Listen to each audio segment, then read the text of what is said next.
It's showtime. What's going on, y'all? So we're gonna talk about first part of a song. If you looked on my Instagram earlier, and then my Instagram is tagged to my Facebook. So if you put the Instagram or Facebook, uh, I told you what we pretty much was going to be talking about today. A particular song that I was listening to. I had it on my phone. I want to say YouTube Music, and it was just going through, and this song came on. Be to be a man by Dex, Dax. And so we're gonna really get into the first half of that song. I got the lyrics right here, so I'm gonna spit out the lyrics. If you was able to listen to it this week, then hey, you already know the words. We're gonna. What does it mean to you? Women can hop in here too. What I mean by that, especially women. What was a man to you in your household? Whether it's your father, your uncle, your grandfather, whether it was absent of a father, same to the male. Absent of a father, father was there, or you had your uncle step up, or your older brother step up. Um, and sometimes you got, a woman can't teach a man how to be a man, but you got little big sister raising. If anything happened to your father or something, you got them raising as well. And so, women, I want you to chime in too. Definitely go look at that song. I mean, listen to that song while you're on the live, so you can get if you haven't listened to it, get a better understanding of what we're talking about today. Like I said, we're gonna get into this particular song. I'm not gonna be able to play it, of course, on YouTube because of copyright bull crap. And so I don't want this live to get taken down because of me playing some music. So definitely go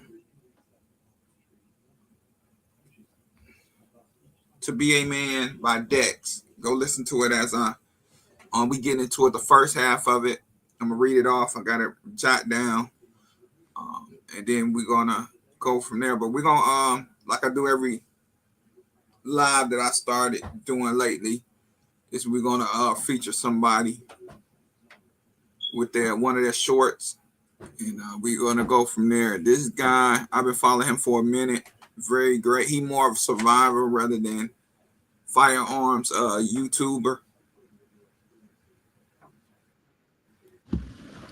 Are you freaking kidding me? Are you serious? Snow in Florida? What in the world? What is going on? We got freaking snow in Florida. Look at my car. Me, I'm not talking about a little snow. I'm talking about inches. Look at this, fam. Look at this. Man, I didn't sign up for this. I didn't sign up for this at all. We got snow in Florida. And it's coming down harder than I've ever seen it in my lifetime. I did not move to Florida for this. Woo-hoo, woo! What in the world is going on here? Snow in Florida. Cars are covered. My garden. Oh, I normally grow strong in the wintertime. My fruit trees, my palm trees. Oh, man. It's like start all over, fam. I don't know what's going on, man. What happened? Shout out to Eco Neighbor. I've been following him for a minute. Great channel. Like I said, he's more on the prepper side, gardener side of the YouTube world, and so I wanted to give him a shout out. I've been following him for a minute. Eco, ECO. Is that neighbor or neighbors? Neighbor. NEIGHBOR. So shout out to him, man, and what he's doing over there on his channel. Go show him some love. Go tap that subscribe button. You can learn a lot from him as far as gardening and stuff like that. Let's go to Jovar. The Ewings in the building. Baton Rouge, what's going on? And that's it. And so, man, we're gonna get to this this song that I was kind of had me breaking it down as he was singing it. So we're gonna go with the lyrics. I know this life can really beat you down. You want to scream, but you won't make it sound. Got so much weight that you've been holding, but won't show any emotion. As a man that goes unspoken, that we can't cry when life gets hard. Unconditional love for women, children, and dogs. We know that we just have to play our parts and don't nobody give a damn about our broken hearts. As a man, we gotta pave our way. Our only function is to work and slave. There's no respect for you if you ain't paid. You're disregarded as a human and you can't complain. And if you ever make it up and actually reach that place and find a woman that you love and give her your last name, you'll feel the things that you provide is only why she stays. And when you try to explain, you'll say, I can't hide from myself. I don't expect you to understand. I just hope I can explain what it's like to be a man. It's a lonely road and they don't care about what you know. It's not about how you feel, but what you provide inside their home. Shout out to the lyrics, man. As men, and if you focus on your family, you get lost in who you are. And I'm talking from experience, my own personal experience. Um, if you're responsible, and this is all to the responsible men in the world, or whoever's watching this chat, uh, your biggest thing, especially if you have children in your home or even children outside your home, sometimes we do a job, even though we don't like the job, we do the job because it pays to keep food on our table. And so, in a lot of his lyrics, we'll just take it verse from verse. I know this life can really beat you down. Um, as men, and it's just me personally, I don't have time to sit down and worry about, how life is beating me up. Because I have responsibilities. And one thing about me with my responsibilities, especially with children, I got to worry about putting food on the table, making sure they have a roof over their head, whether I'm with them or without them. When I say without them, meaning they're not living in the same household as me. And you begin to lose yourself in the process of making sure everybody else is getting taken care of. And in the process of you doing that, you're having to take stuff from this job to make sure you're able to provide for the ones that you're responsible for. Brother, and that's including even what's going on, Charles. And that's even if you're married or you have a girlfriend. It's funny how, and I think about this all the time. We can women don't want to build anymore with the male. And what I mean by that is they want an instant, well, you got to make six figures. Well, what do you make?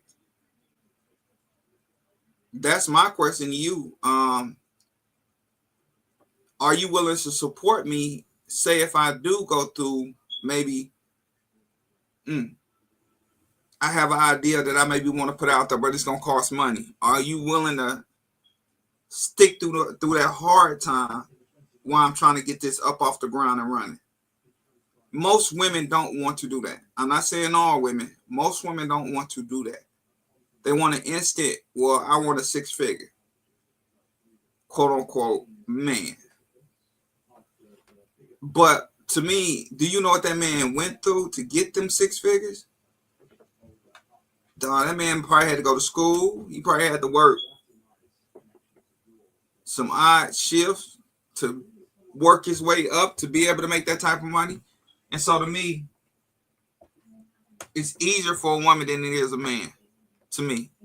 Now, I'm not making that excuse to say, but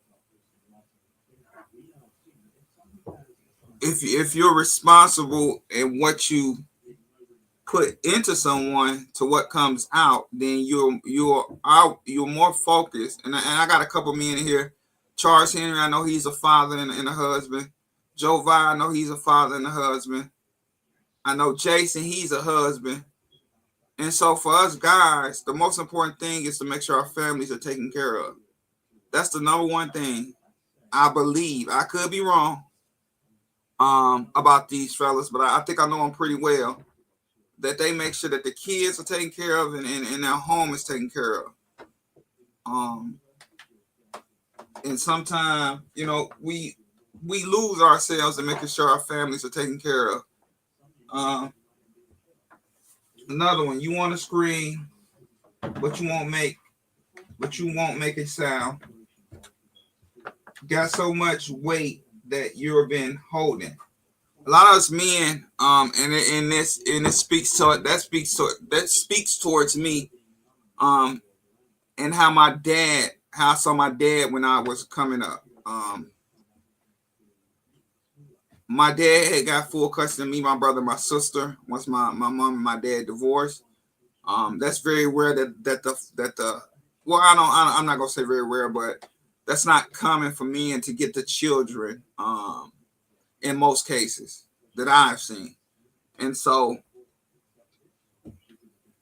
I was raised a little bit in my mama's care, but I was mostly raised with my father. And I tell the story all the time. I never seen my dad cry until we had to put down our dog Lady and when my great grandmother passed. That's the only two times I actually seen my dad cry. And we as men, we hold a lot of weight. We hold a lot of weight because, you know, a lot of family members say, well, if he ain't got no money or he can't take care of you, then he's no good. He can't hold a job, then he's no good. And so a lot of pressure is put on us to make sure that we can provide for that household. And so we don't deal with emotions in a very positive way. I didn't. I'm gonna be real with you. I didn't. My dad didn't show me that side of him. I didn't see that side of my dad. I just see my dad cussing, beating our tails. And so that side of being able to handle the weight that is put on men, especially in a society like today, or being called bums or being called, no good. The world really weighs us down, and a lot of us don't know how to deal with that weight. And so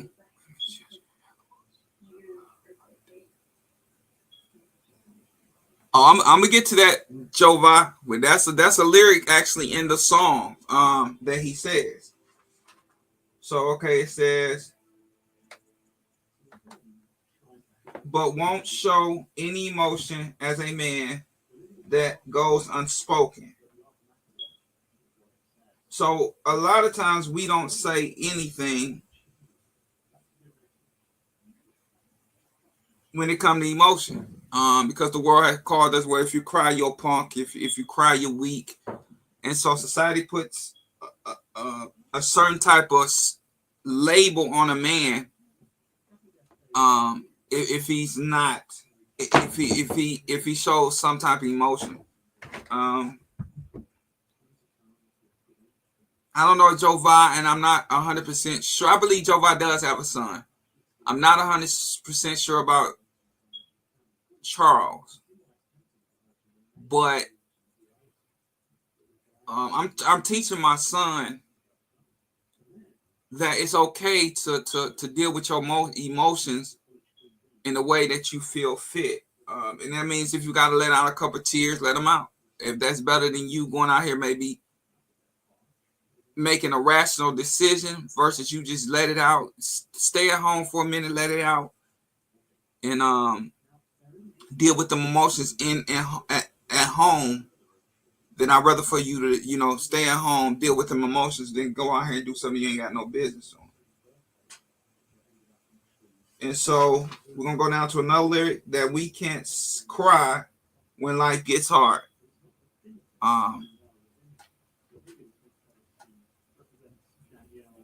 A lot of people don't understand what men go through when it comes to life. Once again, society puts a label on a guy. If he's too emotional, then he's weak. If he cries, he's a punk. If he don't have money, then he's broke. And so they put these labels on us, and we have to learn how to deal with society, and that's include women as well. Women come from broken homes as well, emotionally damaged. Males are emotionally damaged, and when you put two of them together, it don't come out to a very great equation. I'm not saying all fails, but there is an issue that needs to be dealt with. And so we're going to go with something that Joe Voss said in his song. He says, unconditional love is for women, children, and dogs. We know that we just have to play our part. Whatever part that is in that household that you play, you're not loved unconditionally. You're loved on what you can do and what you can provide. In some cases. I have felt that way. And if everybody knows, I've only been married once. Still married. But I have caught myself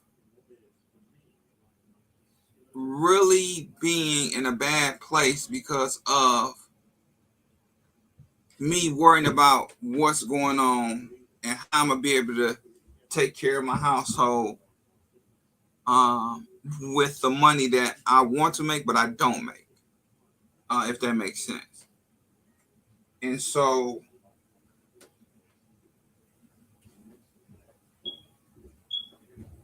and I'm a quote out a quote that I saw. What's his name? Y'all know him. Oh my God, what is his name? A lot of women don't like him, but he said some. I was looking on TikTok that I thought was very, very true.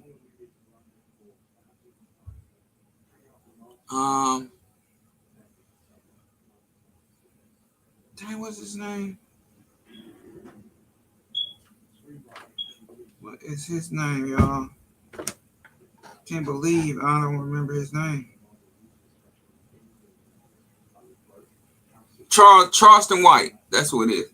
Charleston White said that fathers have to be villains because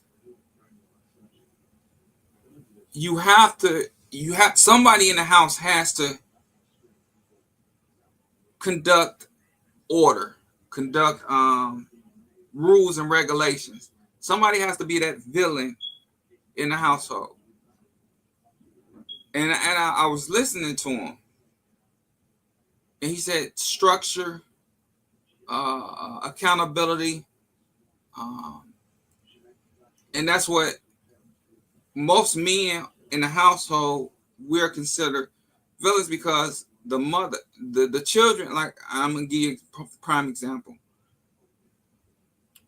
My wife didn't start working until my kids got in elementary, both of them. My wife didn't work until both of them got in elementary. And she used to say, well, when your dad get home, he gonna get you. I'm gonna tell your dad on you.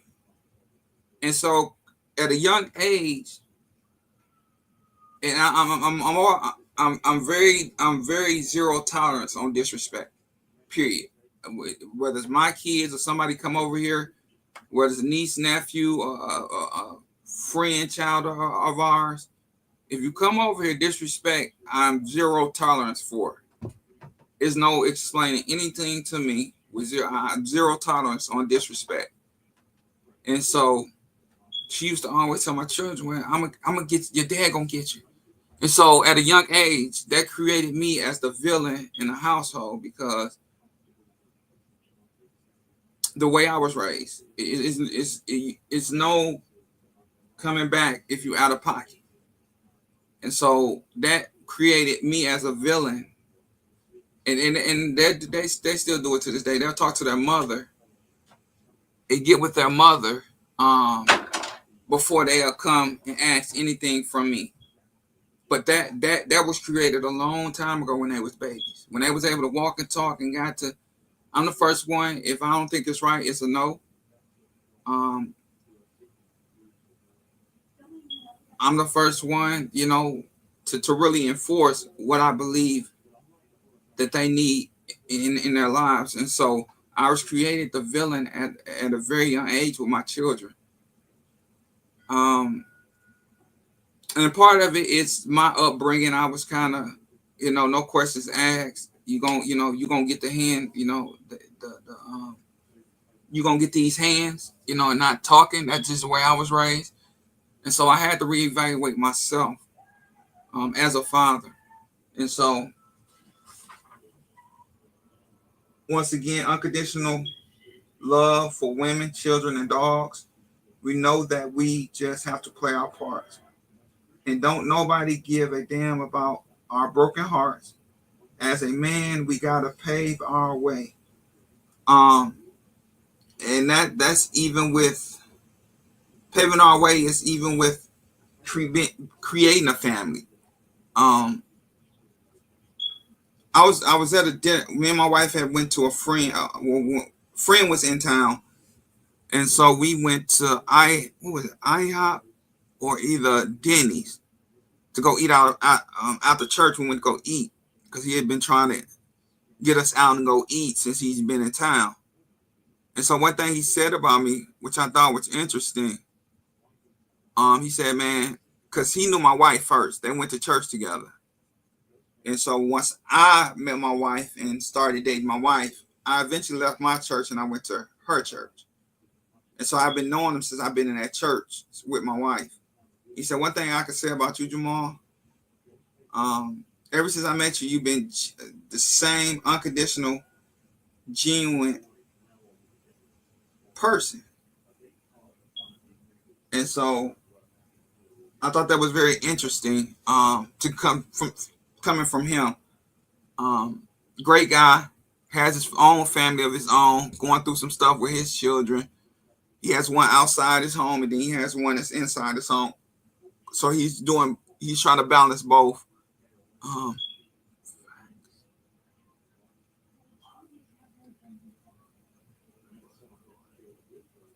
That's true, Jova. I learned that, and I had to stop. I had to really sit down with my wife and tell him, the one thing you can't do that with the children. When they're here with you, you are the disciplinarian. Don't wait till I get home for me to discipline the kids. What's up, Hot Tub Tony? to discipline the kids because now you're making me out to be the bad guy when they're home with you. You should be getting on their butt. Not wait till I get home to tell your father, but I'm going to get you. And so that is a big problem in the household when y'all both are not equally in the discipline. Y'all both are not disciplining them, but you leaving it all on one parent to do the discipline. And then it becomes now she says it all the time now. Well, your father's right there in the home with you. Won't you ask him? Well, you created that situation by not handling them in that time of need when they're with you. And now she screams. She don't scream, but she says, well, your father lives right there with you. Won't you ask him? Why you always asking me? And I laugh at it today because I'm like, well, you created that dynamic between me and my children. Slowly and surely it's getting better, but you have to learn what you made the mistake at and why things are going on the way they're going on. And so that's another part. So we're going to go ahead and go down a little bit more. Our only function is to work and slave. There's no respect for you if you ain't paid. You're disregarded as a human and you can't complain. Another thing in my marriage that I had to let my wife know, one thing as a male, and a male that takes care of his family, that goes out here every day, go to a job that I really don't want to do, but I got to make this money in order to keep feeding and putting food on the table and also keeping a shelter over your head, a roof over your head, is I have to deal with other people at work. And when I get home, I got to deal with you. And when I say you, that maybe could be a baby mama, that maybe could be a girlfriend, that maybe could be a wife. What's up, Virginia Bushcrafter? That could maybe be your wife. One thing I've told my wife, the one thing will definitely keep pushing us apart if you continue to disrespect me. I could take a lot of things. I could deal with a lot of different situations that comes up in my marriage. But the one thing I cannot deal with is disrespect. I don't take it from my kids. And what I want you to understand is the father, and, you know, I tell, and we'd have had these conversations.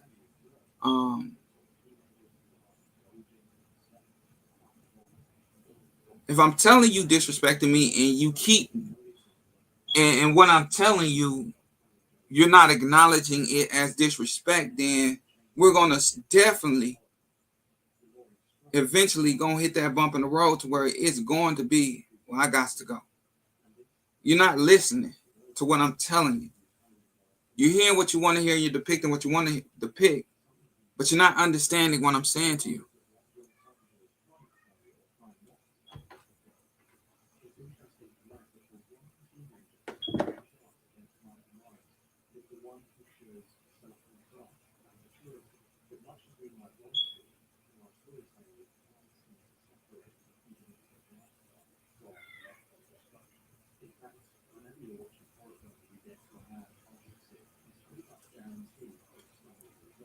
And that's what I was talking about. I mean, I actually, and I give you a current situation.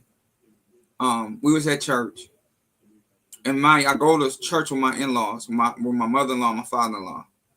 Me and my father-in-law are the only deacons in the church, and so my daughter, she wanted to go to her grandparents' house. So I noticed my wife and my daughter's having a conversation. So she said, well, you can go with them. They're going home. So my daughter is like, she has some type of attitude going on. So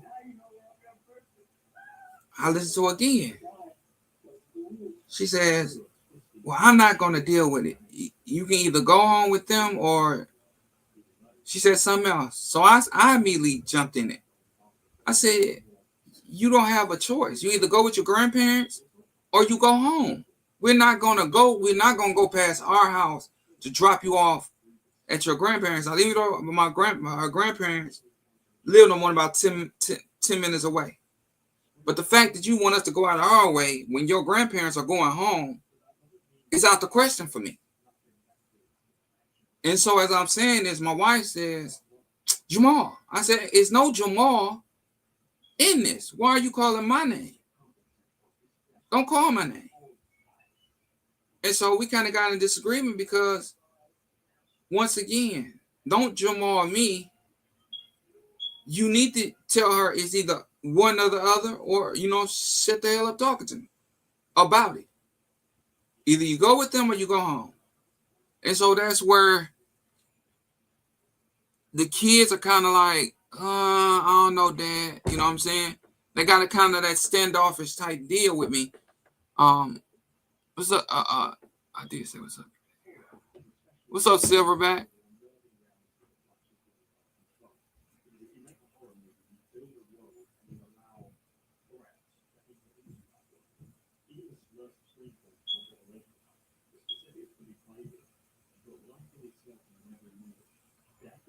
And I'm gonna tell you this, Charles Henry. So we was talking about that one day, and she had said a comment, right? So I didn't say nothing that day. So the next day, I think I ended up sleeping in my office that night, because she had said something that really I didn't really care for. So I said, I'm sleeping in my office tonight. So I come downstairs, sleep in my office, which I do my lives on. Come down here, sleep. That day, my son had a concert or something he had to go to. So I end up going and taking him to the school, coming back. She called me upstairs. I ignored her. So she comes downstairs. We're having a conversation, right? So I said, I'm good with what you said last night. I didn't say nothing to you, so I'm good.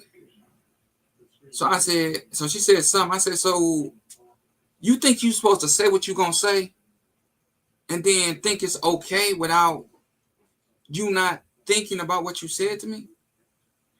I said, you continue to do the craziest things to me and then expect me not to react to what's going on.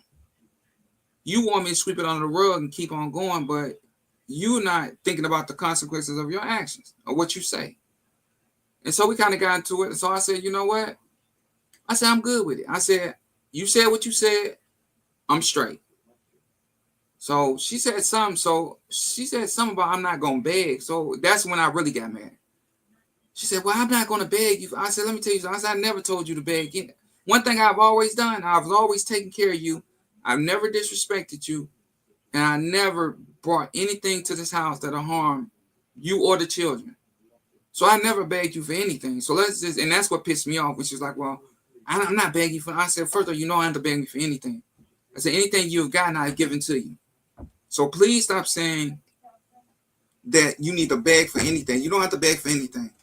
You have had a Dodge Journey 2020. You have now driving a Chevy Traverse, a 2021 Chevy Traverse, or 2022, one of the two. But I haven't got me a new car. But the plan was for us to pay off the Journey and then get me a car. But we disregarded, because people were telling you something. We disregarded what our plan was. And so you start looking at another truck. Okay, I gave you that too. Mind you, I'm right now driving her father's car to be able to get back and forth to work. And so the begging, you never had to beg me for anything. And so we kind of got into it. So I said, you know what? I said, let me give you an example then. And that's where this comes in, Henry. I said, so let me ask you this. If I was to call you a B, you would think that'd be disrespectful, right? Well, that's something different. I said, that's nothing different from what I'm asking you to do. And that's not disrespecting me. That's disrespectful, okay? Well, I'm just saying you had to go that far. I ain't no. I'm just saying. Calling you a B is disrespectful, correct? I just need a yes or no. I don't need a that's different. That's not different. If me calling you out your name of BITCH, is that disrespectful? She wouldn't answer the question. So I said, well, if you got a wonder and you can't answer the question, then that should let you know you're being disrespectful. I'm not understanding.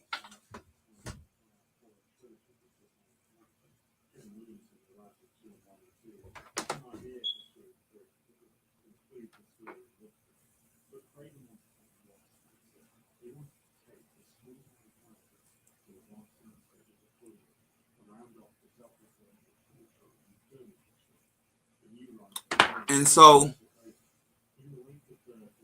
a lot of women don't understand that if a man is telling you you're disrespectful, then you need to acknowledge that you're being disrespectful.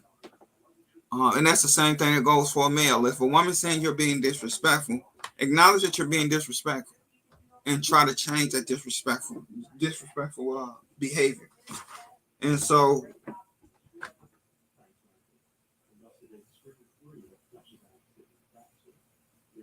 like I said, as a man, we gotta pay our way. Our only function is to work and slave. There's no respect for you if you ain't paid. You're disregarded as a human and you can't complain. And if you ever make it up and actually reach that and find a woman that love you and give her your last name, you'll feel the things that you provide is only why she stays. You have a lot of women that want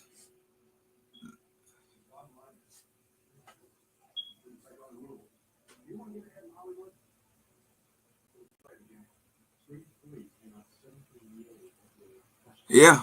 Like I told, this is my only marriage, and a lot of these lyrics that he's putting out here is a lot of things that I've been through or I go through throughout my own marriage. Um, and so, at one point in my marriage, or even, I've been married 15, going on 16. I've been with my wife maybe in between 18 to 20 years, somewhere in there. And so, at one point in time, I felt like I wasn't nothing but a paycheck. We gonna get into the lyrics. Sometimes I used to tell people at work, I feel like I'm nothing but a paycheck.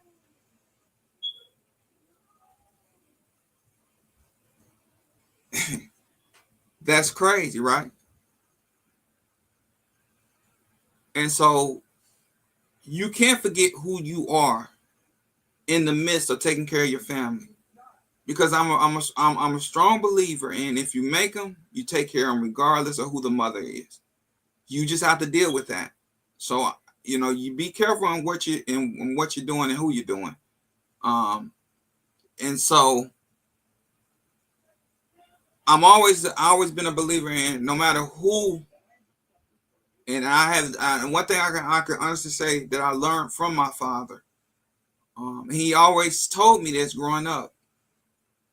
Regardless of who you're with, if y'all don't make it as a couple, you take care of them kids.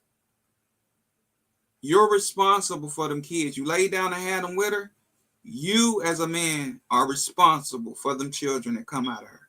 Regardless of who she is. If you had a one night stand and you didn't know her, then guess what? You shouldn't have been doing what you was doing, and you have to step up to the plate and take care of them kids. And kids and ask to be here. If it's because you made a foolish decision, if it's because you made a drunken decision, if it's because you made a high decision, or is it because you made a decision that was planned, but the relationship or the marriage didn't work out, you still have to be there for them children regardless of who their mother is. Are some of your baby mamas going to give you a hard time? Hey, you chose to sleep with her that one night stand, you didn't get to know who she was as a person, personality. You didn't know what her background was, and so now you got to deal with the consequences of raising that child. And so we forget about the responsibility afterwards while we're getting what we're getting. And once you get what you get, and then you have to go take a DNA test, and now you find out you're the father. Well, she a hood rat. She a this, she a that. What does that make you? It makes you a hood rat, easy to sleep with. And so you don't think about those things while you're in the moment. And so once that thing happens and you have made a drunk decision, you have made a dumb decision, you have made a high decision, you have made at the moment decision, then you have to deal with the aftermath of that decision. And so, to me, be careful who you decide that you want to make your baby mama, whether it's planned with this person or whether it was a one night stand with this person or it was I heard she was easy to get with and you were out of everybody, you impregnate her. Well, you have to deal with the easy thing that you thought was going to be a one good night and end up being 18 years of hell.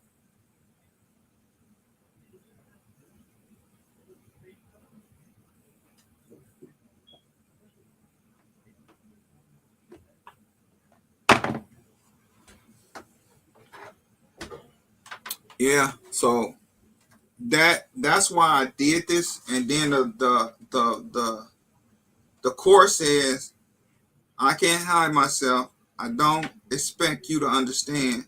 I just hope I can explain what it's like to be a man. It's a lonely road, and they don't care about what you know. It's not about how you feel, but what you provide inside that home. A lot of women get good men that goes to work, that comes home, that's a father to their children, but don't understand. And I'll just say this because I grew up with a mother and a grandmother. I grew up with women that knew how to take care of the household, that knew how to cook a meal, that knew how to take care of the children. I grew up around women like that took care of what that they cherish. A lot of these women now just want the wife title, but don't want to do the wife work. And what I mean by that is, I give you an example. Until my children got in school, the first thing, and I'm all about getting from here to here, but I'm always thinking of a plan to get from here to here. And so years ago, before my children even came into this world, I told my wife, I said, I will take on the financial responsibility. I need you to go back to school. The schooling wasn't for me. Just in case anything happens to me, you have something you can fall back on. I'm not doing that for me. I'm doing that for you. I will keep the responsibility of working a 9 to 5. You go back to school, and I will take on the responsibility of making sure that the family's getting taken care of. I don't think I had my children at the time. I don't think my children were born. So she went back to school. I worked. She was able to do what she wanted to do. Eventually, she got done with a little bit of schooling. My children came. I told her I will keep on taking care. I will keep taking care of the financial responsibility as long as you take care of my children. As long as you teach my children, as long as you take care of them, you don't have to work. I did that. I took on the responsibility. Did not complain, not once. Once my children got in school, she ended up picking up a job. She wanted more money in the house, so she wanted to go work, which is fine with me. If that's what you want to do that. So I don't do stuff to enhance me. I do stuff for my wife to understand. I don't know where we're going to be. I don't know when I'm dead and gone. But I always try to set my wife up a level above me, because you never know what might happen. I might, this house was at 150,000 when we bought it. When we're in the process of, of course you gotta. I didn't have 150 just to drop on the house. So once we get done with the mortgage, it's $150,000 house. Material things don't matter to me. They don't make me. But I did get into this home for her and my children. If anything was to happen to me, or if I decide I wanted to go home, which eventually I am going home, depends on who's left when it's time for me to retire, whatever I need to do. You can't say I didn't leave you with something. I left you with a house. I left you with 2 cars. And a mortgage being paid completely off if anything was to happen to me. Now, if anything happened to me before the mortgage is paid off, then hey, we'll deal with it when it comes. But I've never been the one that try to hold my wife down. I always been the one that, hey, go to school. Even when I was baking, she was baking something. And some of the guys like, man, who made this? I was like, my wife. So I told my wife, I said, I got some guys that want to try some of your baking. It's called a peanut butter cake and a Reese's Kit Kat cake that a dude was making in college. And so I told my wife, well, make me a Kit Kat. I mean, I didn't really care for the Kit Kat, but I was like, make me a Butterfinger cake. And I took it to work, and a couple guys liked it. I even told her, I said, shit, if you're serious about it, you want to make some extra money, I got some guys at work that really like that cake. I invest in getting you some cooking utensils and make some extra money on the side. She didn't do it. So I'm always in a process of not only making sure I'm good, but I'm also trying to make sure she's good. But at a certain point in my life, recently, if you're not willing to do it, then I'm not gonna worry about it. But I'm always thinking and grinding.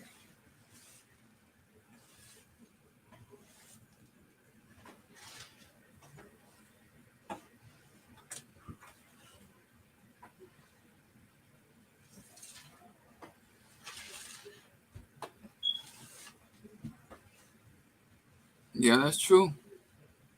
And so I had to have that unfortunately, I had to have that conversation with my wife. Stop putting me in it. When you're with the kids and they're doing something they ain't got no business doing, you take care of that problem. I might talk to them when I get home, but don't do that to you. You're putting me and the children in a very uncomfortable situation, because the first thing they're gonna say, is, oh, she gonna call dad. She ain't gonna do nothing. She gonna call dad. And so you put me in a bad situation with the children, and we had to actually sit down and talk about that. Silverback out there grilling.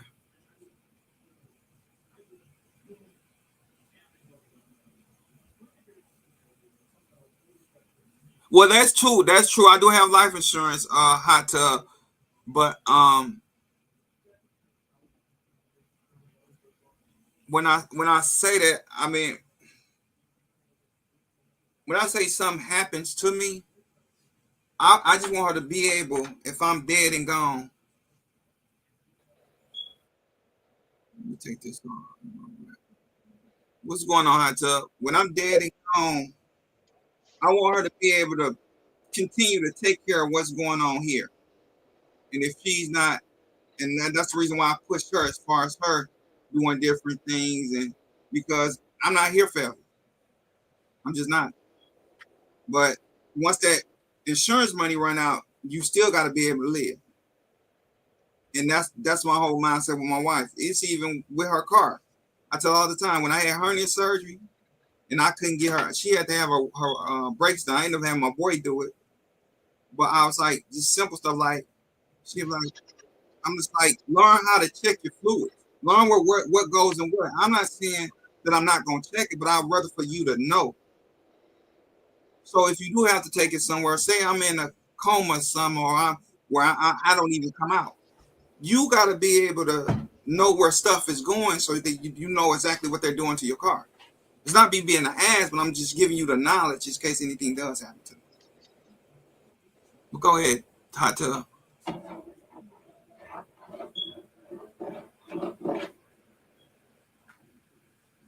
You froze, Hot Tub? All right, I think I dropped off for a minute. All right, go ahead.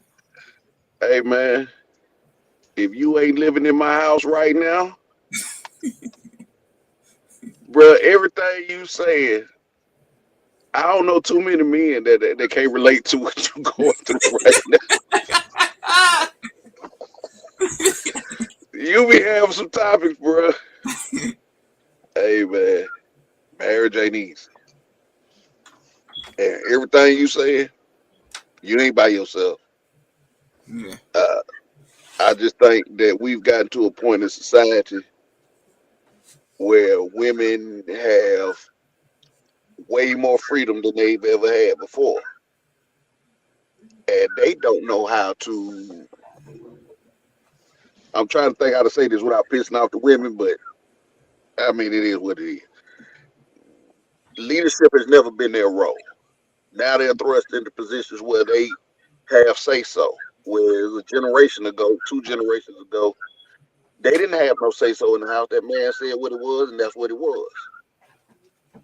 So now we're seeing that when you give them so many choices, when you give them all these options, they still not satisfied. I did the exact same thing you did, Skillet. The exact same thing. My wife didn't work for 15 years. She worked for the first time in our marriage last year. I let her cash out before I went overseas. I said, you want to finish school, get your degree, and do whatever you want to do. It took her 10 years to finish a 4-year degree. And then anytime I brought that up, she got mad. Then you want to have your own money. When you operate as a stay-at-home parent, as a stay-at-home mother, as a stay-at-home wife, you have this is your budget. This is all you gonna get. You see what my paycheck look like. Mm-hmm. And I was making good money at that time. Most of that time. You work within the confines of this. Anything above that you want, you're gonna have to figure it out. Right. Gave her an option. I bought this house, way bigger house than I really should have got at the time. But I bought it for her because that's what she wanted. Built it from ground up. I'm noticing I got rooms in this house that don't nobody go into. Whole finished basement. I said, well, why don't you stay at home? The lady across the street stay at home. Y'all friends.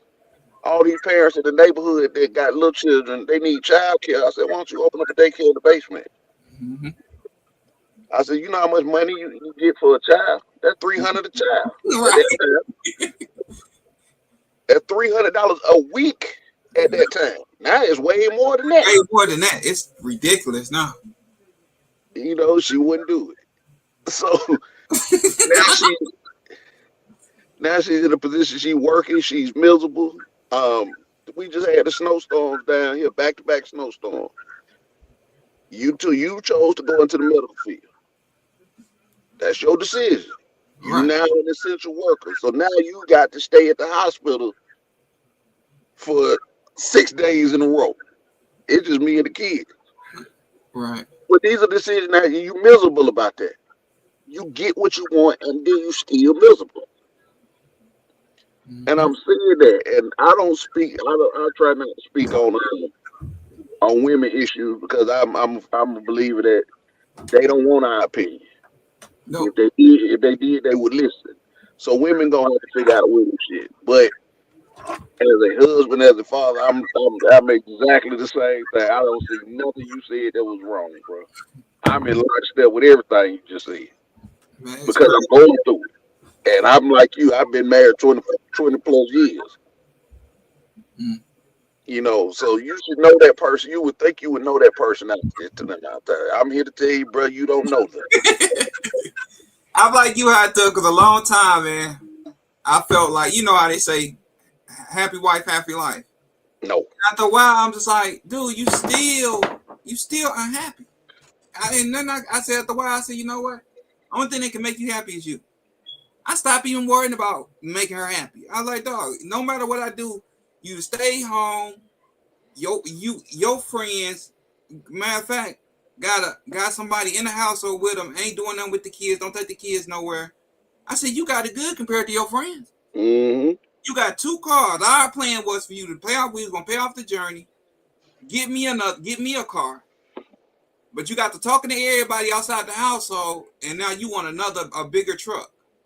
Mind you, hot tub. Our car was going down. I had to make a decision as the father in the house in the household and as the husband. For Mother's Day, we went out. I said he got $1,000 on you a brand new. It wasn't brand new, but it was, you know what I'm saying, it had a couple hundred miles on it. It's, slightly used at a certified dealership. I said, huh, she didn't even like the car.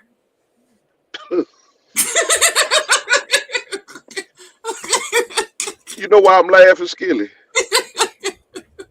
Cause I got fucked up like that too. Now I done bought this woman 6 cars throughout the marriage. The last car I bought, the one I'm sitting in now, this the Toyota. All she wanted that car. I had to get me a car because my car went down. She took it upon herself to go out to the dealership. She said, I found you a car. Well, I didn't ask you to find me a car. Right. I get my own car. She found a car. I like the car, Chrysler 300. Fit me at the time. Love it.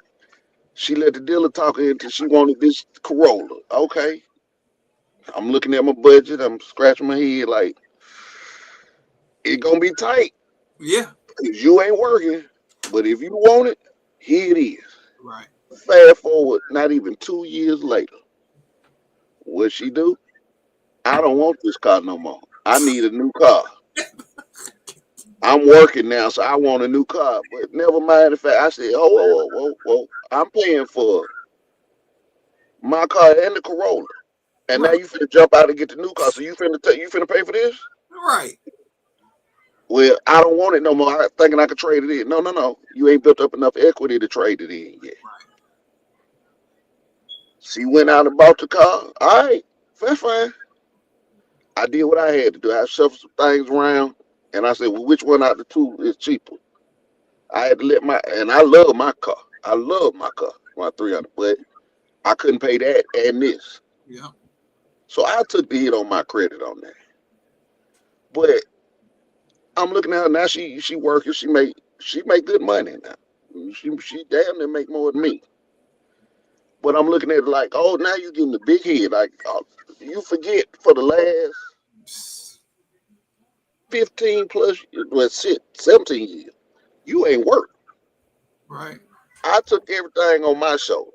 Oh my God. Now you got an income coming in. Oh, now you getting big. Now you getting a big head. Now when you didn't have no income, I split the tax money with you. I said, okay, well you take half, take it all go into the same pot. So I don't care. As long as you don't. This is what I want. This portion I'm gonna do. I'm gonna buy some guns and I'm gonna do some dope shit for me with this portion. I don't care what you do with the rest of it. I already budgeted this much, and I took the small end. You like me? But I did the same thing, brother. I heard the kids got. Hey, here you go. You do it with the kids. I'm gonna give the kids 1,000 each, and she was getting taxes, and I'm like, I'm gonna give you 1,000 right along with the kids. And oh, you ain't touched me with her taxes, but I'm like, oh, here you go. that, bro, with tax time again. I already know what I got my budget together. I know pretty much what we gonna get. Man. She said, well, I earned the most this year, so I think I should get the bulk of the. Now, did I say that for the past 17 goddamn years when you ain't had shit coming in this motherfucker? I ain't never treated you no different. No different, man. But see, that's what kind of go back, and I don't have no answer for this. So I'm listening to your side, like, okay, I ain't the only one going through this bullshit. I'm learning too, bro. And look here. I know a lot of shit, but this shit here, this man, woman, dick, pussy shit, hey man, all this shit is new to me. 20 goddamn years with the same person, 20 plus years with Man, the same goddamn person. I'm still surprised at this bullshit. man. Hey man, so that's why I had to come up here, man, because I'm looking for answers, bro. So if you got something for me, please give them to me. If y'all got some answers in the chat, please give it to us, because I'm still struggling. Man, I don't get it, but at the same time, I don't want to. I already told myself I'm not doing another marriage. It's not happening. So for Oh me, no, not at this stage. it's a one and done for me. I'm 41 going on 42. It ain't. I'm not doing no more. It's just not gonna be with me. Oh, Charles Henry ain't no girls trip. The minute she talk about a girls trip, I'm out. That's it for me. I know See, what go on them girl trips. let me tell you something. My wife took a girl's trip, but one thing about me, if you go out there and do something you ain't got no business doing, you better hope I don't find out. That's all I'm gonna tell you. That's all I'm gonna tell you. I better not find out nothing. A video better not come toward nothing. And that's where my wife loves to travel. So her thing's been traveling. One Christmas she left me here. Her and the kids went to Florida for Christmas. You know what I'm saying? I gotta work. And my wife don't understand that. Like when my great aunt just passed, I couldn't go because the funeral was on the 4th, and I was starting a new job on the 3rd. So it was bad timing for me. I didn't build any leave time with the new job. So if I was gonna go, Mm-hmm. it was gonna be on empty calories. And then when I get back, I got a mortgage I gotta deal with. Once my wife doesn't pay the mortgage, so Same. I can't depend on her to give me the money to make up if I'm missing 2-3 days of work. So it was like, well, I gotta bite the bullet and I gotta stay home. And she just like, well, you don't never go nowhere. I said, baby, you can't back me up as far as the mortgage. So I have to literally think about you and the kids. And then if I get back, then I got to try to hump twice as hard to try to catch back up to get the mortgage paid.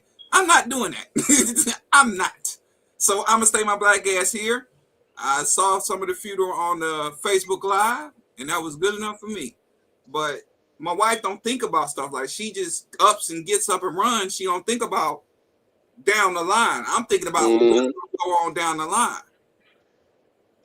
As men, bro, we got a lot on our shoulders. We got to think about college for the kids, retirement.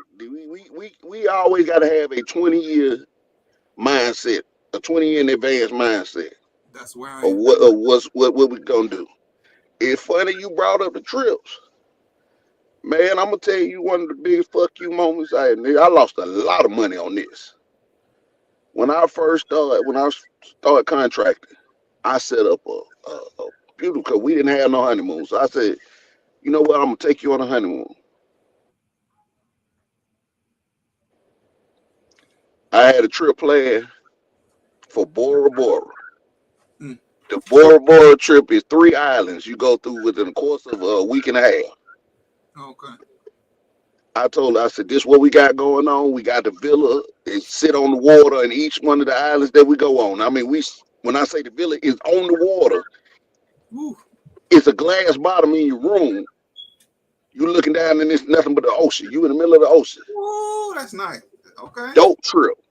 Dope trip. All she already paid for and everything. All she had to do, I said, look, I'm not coming back to the States to come and get you because that's wasting money. That's like $2,000, $1,500 that I don't have to spend. The I get connecting flight is in Dubai. I right. said, you get on this your ticket. You fly from Atlanta straight to Dubai. I got you a straight flight. You don't have to go through Germany or nothing. You get off in Dubai. We get on the plane the next day, fly out to Tahiti. That was the trip. And then from there, your excursions and everything was paid. Everything already paid for. I'd paid for that shit. I'd worked for a while, and I said I'm a splurge on this. The day of, the day before, I talked to her. I said, "You got everything ready? You got your passport and everything?" "Yeah, I got my passport." I said, "Okay." So I'm on the flight. I'm in Dubai. I'm waiting at the gate, waiting. Flight landed. I ain't see her come out. Waited about an hour or two. I had them paged over the intercom. Nothing. So I get on the phone. Now, mind you, it's a time difference. I'm Uh-huh. thinking, oh, wow, I think she done got caught in traffic. She may have missed the flight. I need to know, so I need to know how to reschedule this so we still make. You might be a day or two behind. Right. I get her on, finally get on the phone. She like, yeah, I ain't coming. Oh. Fuck you mean you ain't coming? Oh. That would make me so hot. Oh The my fuck you mean you ain't coming? I'm scared to fly. You should have told me that a month ago when I started. God. Never did this. Oh my God, bro. So you know what I did? Got my black ass on the flight the next goddamn day. And did everything that I said I'm gonna do. I said, shit, well, I might as well go meet some very interesting people in Tahiti. At I ain't that go. point. Shit. I ain't about to I miss got out on. back. No. Get I ain't about to get miss back. out on two. That shit because everything was charged as a couple. Oh my God. So they charge you per person. The room, the excursions, everything. Wow. So at this point I'm out of like $12,000. Yeah, but when you go half, yeah. I get back to the States, she mad because I went without her. What? What you? The What? fuck you the fuck the audacity of you. The What? unmitigated gall of your motherfucking ass. You mad. What? Motherfucker, you lucky if You, I left. you had to, because I would have blew a I gas. left. I would have blew I a gas. left. I went on. I got on the flight and went to the DR. Man. Spent some more money that I shouldn't have spent, but I was just that mad. I can't even be in the United States right now Right? Because I'm going. because I'm on the verge of killing you at this point in time. Right. What the hell? But she looking at it like, well, what's that little money? Well, you got it. Look how much you got in this account. That don't mean I want to That waste don't mean I want to lose it. right, what the hell? But that's the point for me. I found out that I done outgrew you. Yeah. We had two. We was equally yoked when we got together, but I done hit a point in my life we ain't the same no more, and that's been the struggle for the last couple of years right there. Is we not the same. And I've noticed that within the last couple of years of me. I've been noticing that, and I told her at one point in time before she went to, well, when she was in Florida, I told her, I said, I'm not trying to be funny, but I've noticed when you're out of town or when you're gone, I got peace. When you come back, you interrupt my peace. You disturb my peace that I got going on. And that's been my biggest battle now with my wife is you disturb my peace. At 41, 42, when I get home, at least don't disturb my peace. When I come home, I want to be in a peaceful place. When I'm at work, I'm dealing with knuckleheads and bullshitting ass city workers. When I come home, at least don't disturb my peace. Skilly, I'm at that point. I think there's a lot of people talk about men in midlife crisis. It's not a men midlife crisis, dude. They don't never talk about women's midlife crisis because you can give a woman whatever she wants. You do right by every step. You be that everything they claim they want. You could be that, and they'll still do some silly shit Yeah. that'll make you be like, "What the fuck is wrong with you?" And I don't have no answer for this. So I'm really I probably done told way more than I should have, but fuck it. I don't give a damn. But I don't know. I be looking for answers from folks too. I'm like, hey man, y'all, you got some advice for me? Because at this point in time, hey, look here. I'm gonna tell I you, got two. I got two more to go. I'm Two gonna more tell you to this. go, and I'm out the door. I had a fuck me moment too with my wife, right? Now, I told you I took care of her. She never had to work until my kids actually got into elementary. That's when she wanted to start working because she wanted her own money. I said, "Well, go do that. I'm one person. One thing about me, I ain't gonna stop you from doing what you want to do. I ain't got. If you want to go do it, make sure you do it, and it don't involve this family, putting them in risk. Other than that, as a grown woman, you can do what the hell you want to do at the end of the day." And so my daughter is 11. My daughter was just barely walking at this time. Now, what I usually do before me and my wife got married, well, we had to be married because we had the kids at that time. I'm used to going over a friend's house. This friend I've been knowing over 20 years. We went to middle school together. So anytime his mother is having some, I'm over to his mother's house. So I went over her cousin's house. Her older brother was in town. And so she trying to act the ass. So we over there, we chilling. I said, well, I'm about to go. I'll be back in a minute. Mind you, she had an attitude or something. So I said, man, this is my first time going to my homeboy house, his mama house. With your attitude, I'm not taking it. You might as well stay here. I'm not going to do that. You're not about to come with me with that attitude. So she's like, well, take your kids. I said, let me tell you something. I ain't never had a problem taking my kids. Give me the car seats when he pull up. They can go with me. That really pissed her off then. Because she thought I was going to say leave my kids. I said, no, I'll take my kids with me then. They can come. They can come. Come on. Bring them once they pull up. Grab the car seats out and we'll put them, I'll put them in the car with me. So that really even kind of pissed her off. So me and her going back and forth. So I go upstairs. Her father grabs me by the arm. I said, wrong mistake. I said, you need to, I said, first of all, let me go. Because I'm not your child. Don't touch me. I said, that big mouth over there, that's your daughter. You need to go get her. I said, but don't put your hands on me. So I said, you know what? I said, let me walk across the street because I see where this is about to go. I had my shotgun in my car, my pistol on my hip. I said, between the two brothers and her daddy, I'm going to have to murder somebody. And her uncles was there too. I said, yeah, I'm going to have to put a couple bullets in somebody. Let me go the fuck on over here across the street to the school and chill out. So I'm walking. I get in the middle of the street. This motherfucker called me a deadbeat. I stopped right in the middle of the street. I said, you know what? I go over there. I'm about to kill somebody. Let me keep on fucking walking towards the school. I walk. Her sister, she come over there. I said at this point, first of all, don't say shit to me at this point. Because I have no grace from fucking you up and then having to and have to kill your father and your brothers. At this point, don't say shit to me. Because you said what you said and you said what you had to say. Leave it at that. Don't say nothing to me. Why are you even coming over here? Just leave me alone. Don't say nothing to me. So at that point, I knew that was my fuck you moment of the disrespect that she's capable of. And I said, you know what?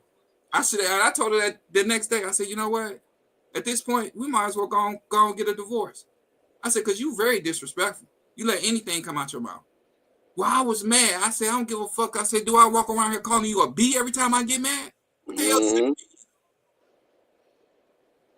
So I was like, you know what? I was gonna get a divorce at that point. But she, lady, which is my son's godmother, I've been knowing her in the church since I was a little kid. She been knowing me since I was a kid. So one day I come home from work, I come home from doing something. She got her in my house, in the apartment on the couch, and my wife is crying with my mother there. I call her my mother because I've been knowing her for a long time. She's like a mother to me. And she like, well, Jamal, why would you want to leave? You know, she made a mistake. I said, that ain't no mistake, Ma. I said, she meant exactly what she said. And the consequence of her saying what she's saying, I want a divorce. Well, I mean, you worked so hard to kind of, you know, worked on her so hard, and you know, in this. And I said, somebody else can have her. I said, that don't mean nothing to me at this point. I don't give a fuck about working hard. Okay, next one. And that was really my fuck you moment for me with my wife when she did that to me. I said, you know how I feel. I said, especially my own mama. You know stories about my mama. You know, at one point in time, people used to be like, where your mama at? I said, dead. My mama good and well. I used to tell motherfuckers my mama dead. They used to be like, is your mama alive? Yeah. She dead to me. And so the fact that my wife knew all that, and for the fact to say that when I knew that,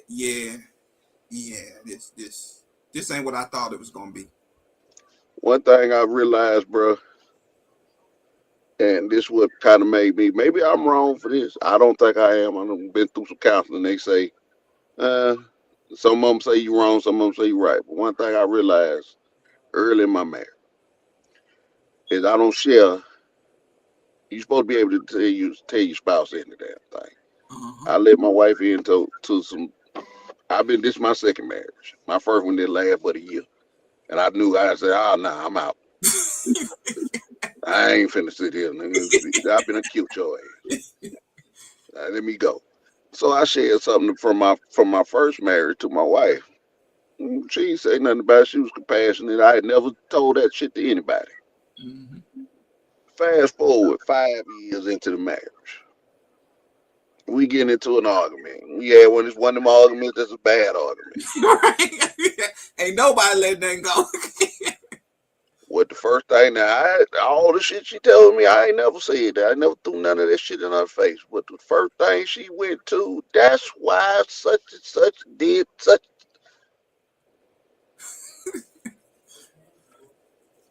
That chick that kicked off a chain of events. I'm gonna say that. I ain't never put my hand. I don't believe in it. I'm not one of them guys that's gonna tell you the Donkey Kong hit on the top of her head, so it won't be no bruising when the police get there. I never say that to you. Mm-hmm. But the thought crossed my mind when you took something so intimate, so deep that I'd have told you and threw that shit back into my face, and I was out. Her dad, and this is why I get on fathers, old school fathers. And I have to remember this because I got daughters now. My daughter is engaged now, and I gave him the same. I gave him some a piece of advice. I said, "Look here, if y'all argue, don't call me. Mm-hmm. I'm not finna get into. I don't get into folks' marriages. However, y'all choosing to get married, I don't approve of it. But y'all grown. Do what you do." I said, my only stipulation to you is don't put your hands on her. Mm-hmm. If you get to the point where you got to put your hands on her, send her back home. She got somewhere to go. Pack her bag, send her back. I ain't asking you no questions. I understand. Because I understand the dynamics of marriage. I understand how my daughter is. Mm-hmm. That's my daughter from my first marriage. She a lot like her mama. So, hey, man, I get it. Just don't put your hands on her. Mm-hmm. But these women will say the most vile things to you. And these are the people that if something go down, I should be able to lean on you more than I should lean on anybody in this world. And what I'm seeing is that most relationships, whether men admit it or not, because I know we have a tendency to want to save face as men. We don't want the whole world to know what's going on behind these closed doors, even though there's some bad shit going on behind here. But if I can't trust the closest person to me, who can I trust? So it leaves us in a position where a lot of men feel like, hey man, I'm an island on to myself. I don't talk about my feelings. I don't talk about the shit that go on. I'm here. Yeah. And that ain't good for us No, it's not. as men. That's a serious hindrance to your mental health. So you got to be able to get some of that shit off. I advocate, and I know this taboo in the black community, but I advocate counseling. I got to a point where I got so bad because you got to think I'm dealing with relationship issues. Plus, I'm a combat veteran. I got out the military and went to combat in the military. Got out the military, went back into combat. So it's a lot of shit I done seen and done went through that I ain't worked through. And when it got to a point where, hey man, I can't ignore this shit no more. Something wrong with me. And I went and got help. It was good to get all that shit off my chest. Mm-hmm. That's how I'm able to come back and tell y'all these embarrassing ass stories about me because I don't give a fuck. Right. I done already worked that out on my side to where I'm at a point where I can look past. I don't give a shit what you say about me. Yeah. But if you ain't got nobody to talk to, bro. That's how men. You see a lot of men commit suicide, bro, and it's not just one race, not one demographic. It's men throughout because they ain't got nobody to talk to. They ain't got no outlets. That's how Mm-hmm. I'm in the two-way community. This is my outlet. That's why I be on y'all lives. This is my outlet. But if you ain't got that, bro, you Yeah. go talk to somebody. Oh yeah. Don't be ashamed. Don't let nobody shame you to say, "Oh man, you weak for going to." No, that ain't no weakness. Hey man, weakness is taking the other route Yeah. because you gave up. Mm-hmm. And it's some shit, it's a daily struggle being married, man. And being married to a person is not easy. No, it's not. And I wish I could tell you it get better as you get older. Sometimes it do, sometimes it don't. Every marriage is different. Yeah. But if it's worth you fighting for, fight for it. I still believe in marriage. Oh yeah, most definitely. As crazy as that sounds, I can't look at these kids and say, "Hey, man, I'm out of this," Right. and just leave them with her because I know what she capable of, and I know what she's not capable of. Yeah. And I can't see you raising, especially with me. I got boys.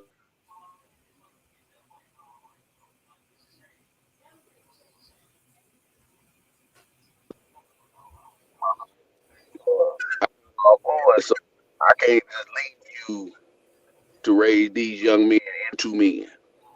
Yeah. They're getting older. Like they was with me for the past 2 weeks. She been working. Fine. I seen what they capable of, especially with my middle son. I got and for the longest, she treated him like a baby. I don't treat him like that. Yeah. Ain't nothing. I treat him like ain't nothing wrong with Yeah. I got that too with my my son, man. He's 14 and now he has a girlfriend. And so my wife is like, you need to talk to him. You nonchalant about it. I said, man, first of all, calm down. I said, I'm not trying to be funny. And her brother and her dad had to tell her that. He does have a dad that's at home. He can do his job. He don't need you to help him do his job. you. You just be quiet and you sit back. That's what you need to do. And let him be a father.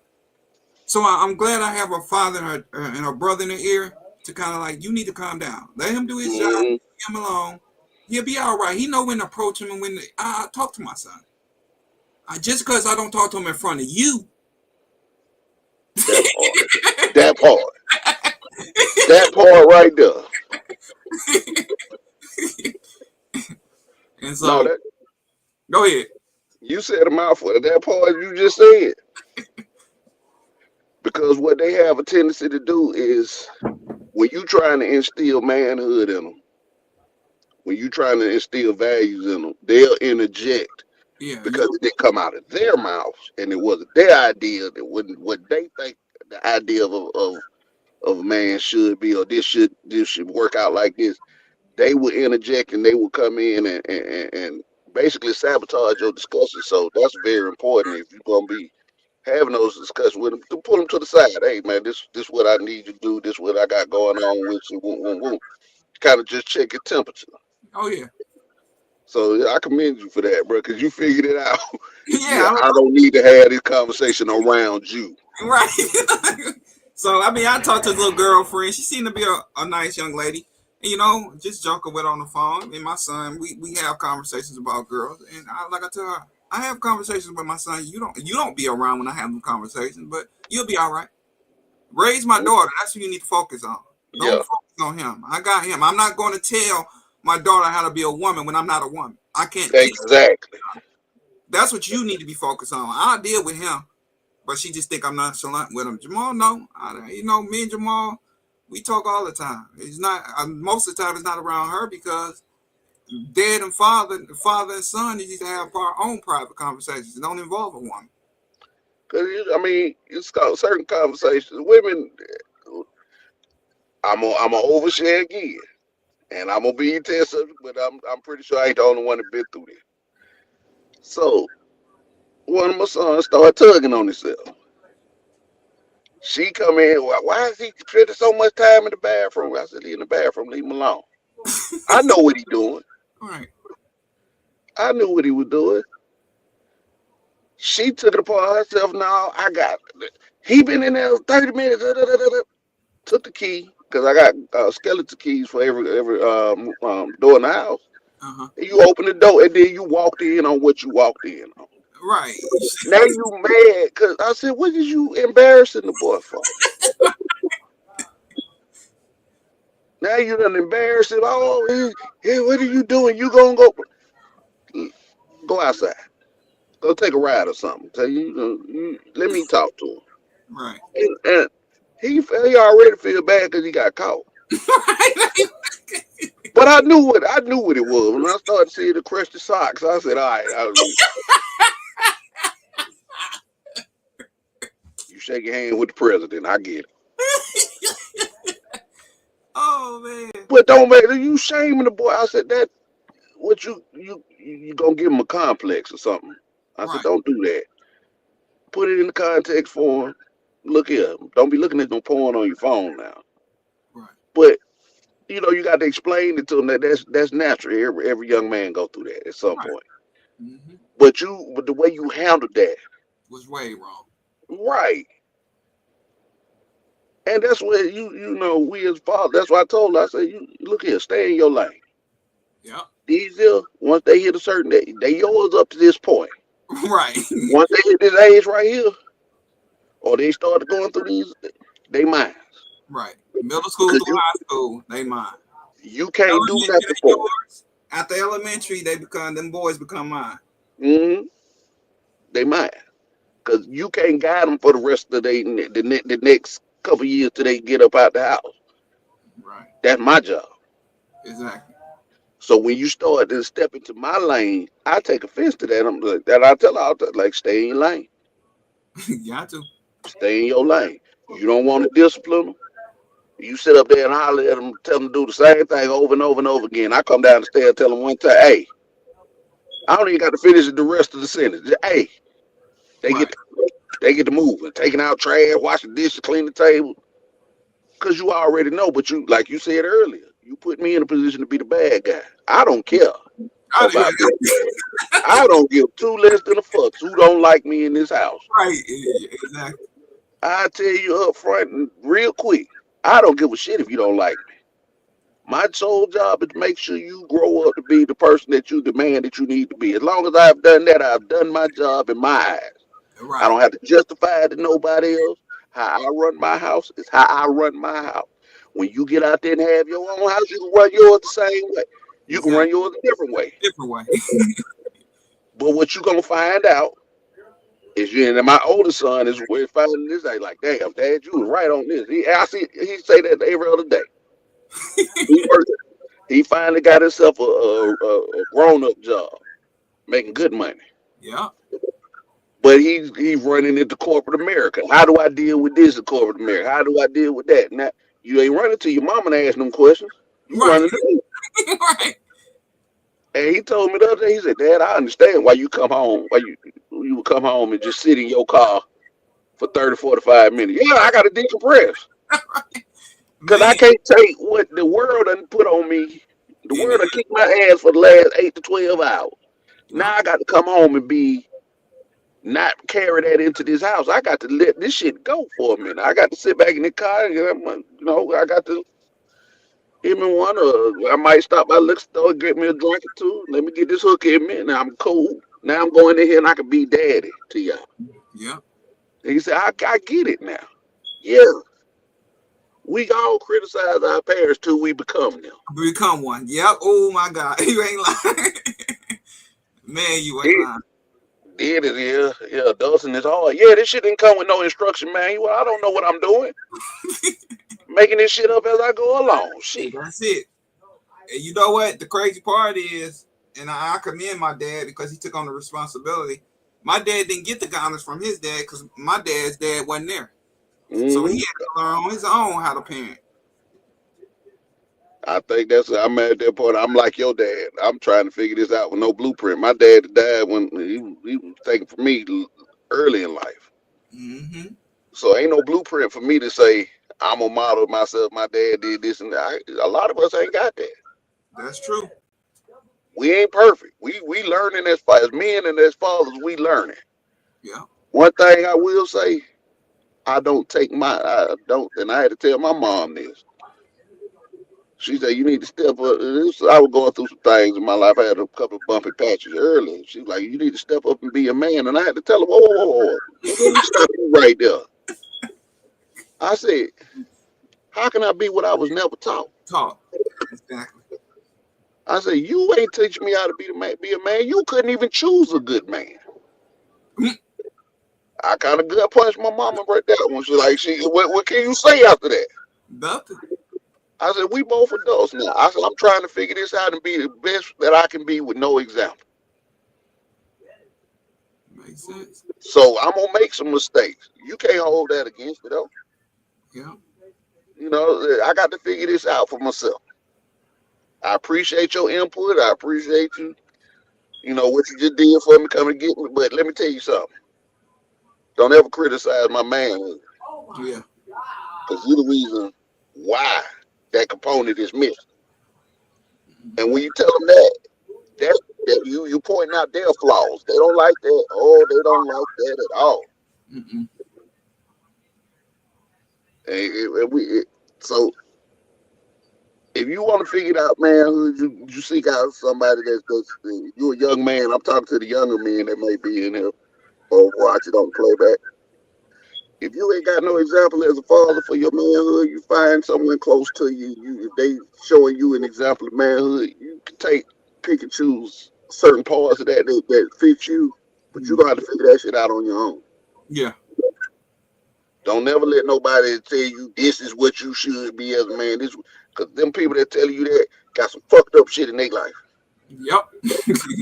My wife she was always compare me to her daddy till I found out. Hold on, your daddy got an outside child. I ain't got no outside children. This man you done held up to this high esteem. This nigga ain't shit. Man. So what the fuck you comparing me to me for? Look here. I done surpassed this man in earning potential, income, house, everything. Yeah, hey man, I'm doing leaps and bounds over where you was. I might not be able to build a motherfucking house from scratch and pull the engine apart and put that motherfucker back together. I can do some light mechanic work, but that don't make me any less of a man than him. And that's Don't key let too. nobody. That's key too. If you got okay, he had a great dad. That's what's up. You have them though. You have good examples, man. You have them Yeah, out here. if you got that, more power to you. You But blessed. You want ahead of you're ahead of a lot of men in this world.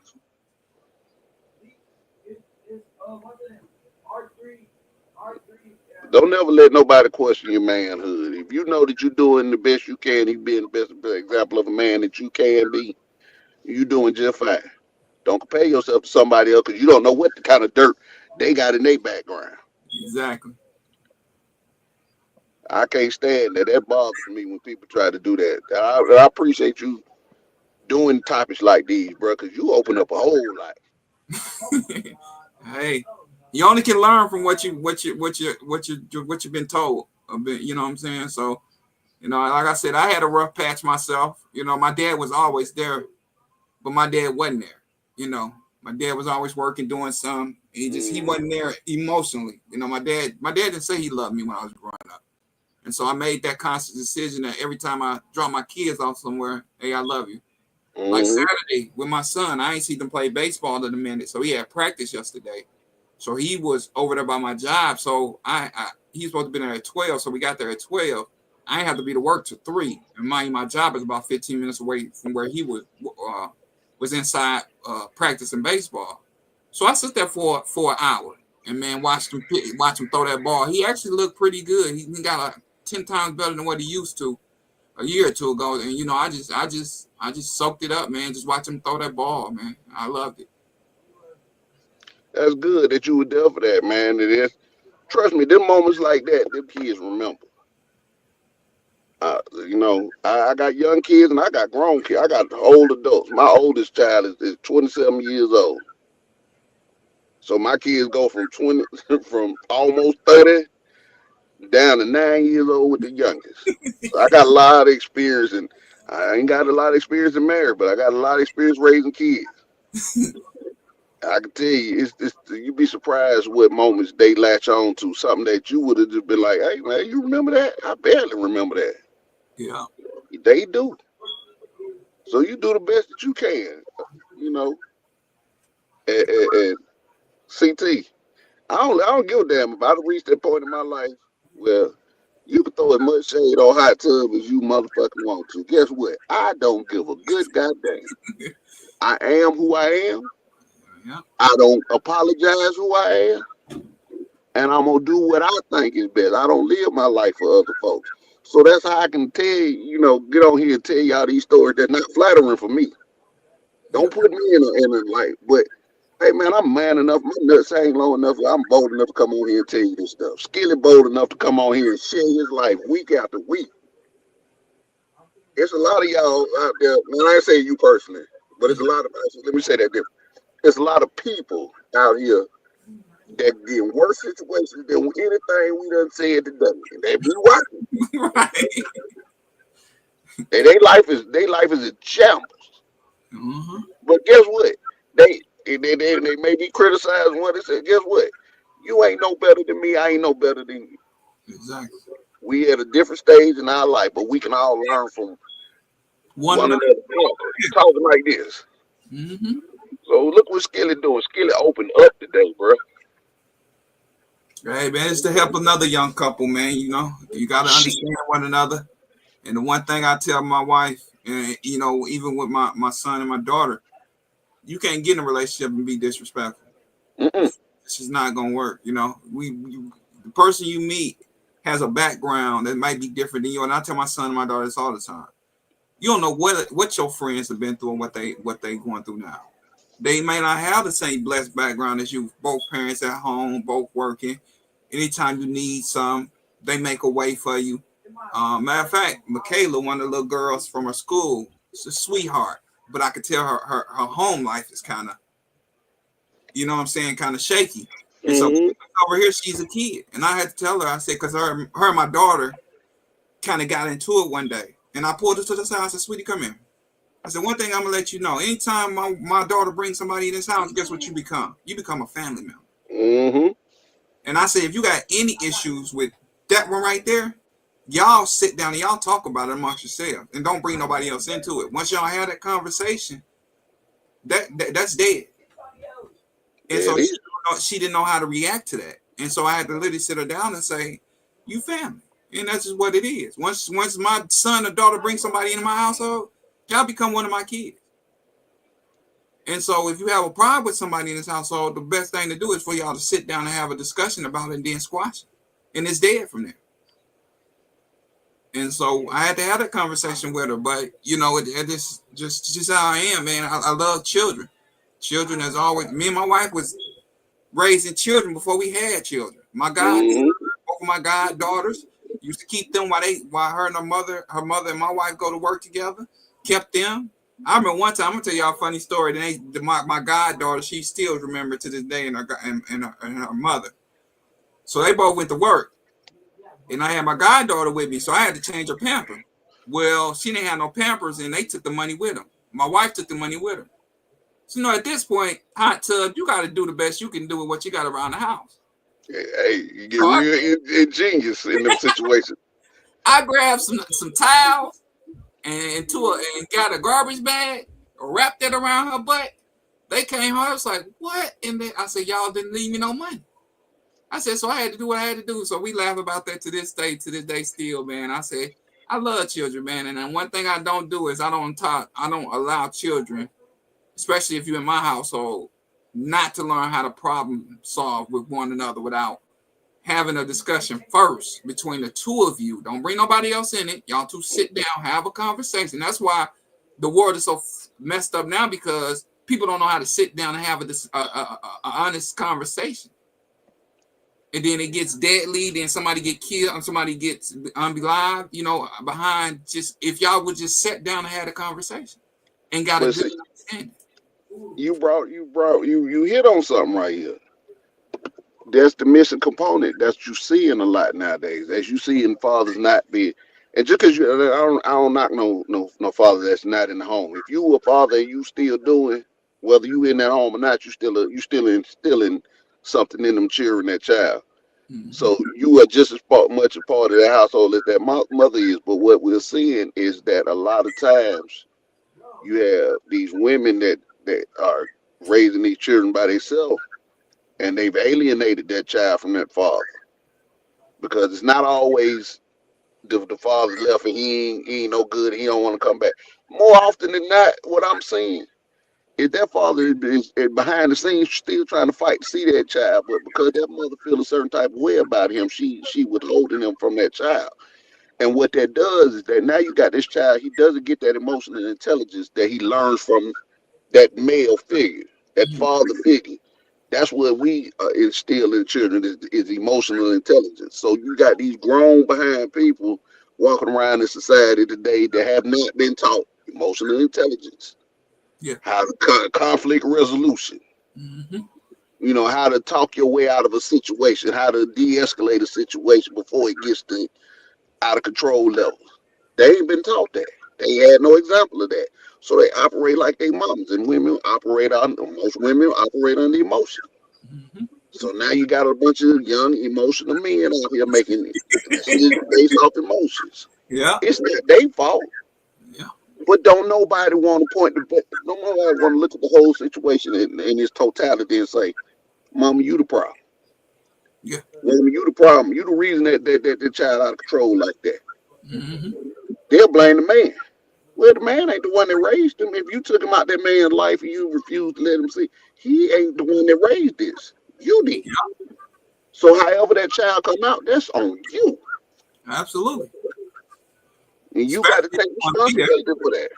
Yeah. Especially if you want to be there, and you know Mhm. he's trying, but you too emotionally disturbed in disorder that you not comprehended that you're ultimately making the biggest mistake of your life. Well, not your life, but your child's life. Man, when I got out the military, I did what a lot of people did when they get out the military. I went home Hmm. and I went to stay with my mom to figure some things out. I stayed there the sum total of 2 weeks.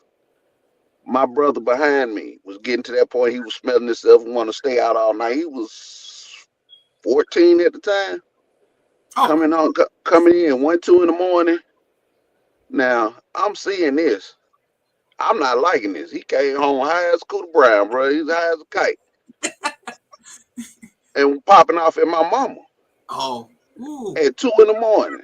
that's the wrong thing. I went in there. I said, "Who the fuck you talking to? Man, this ain't got nothing to do with you. Who in between me and her?" Oh no. And I swear to God, he got to be the fastest man on earth because I threw the punch. I threw the punch mid-sentence.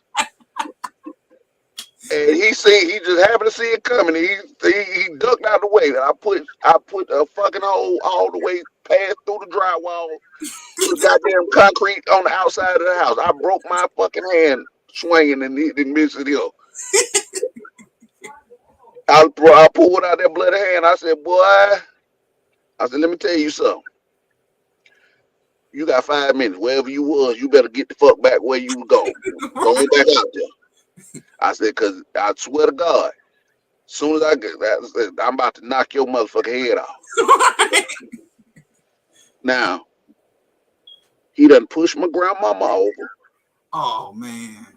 then popping off at my mama. My mama got mad with me. Are you serious? I swear to God, dog.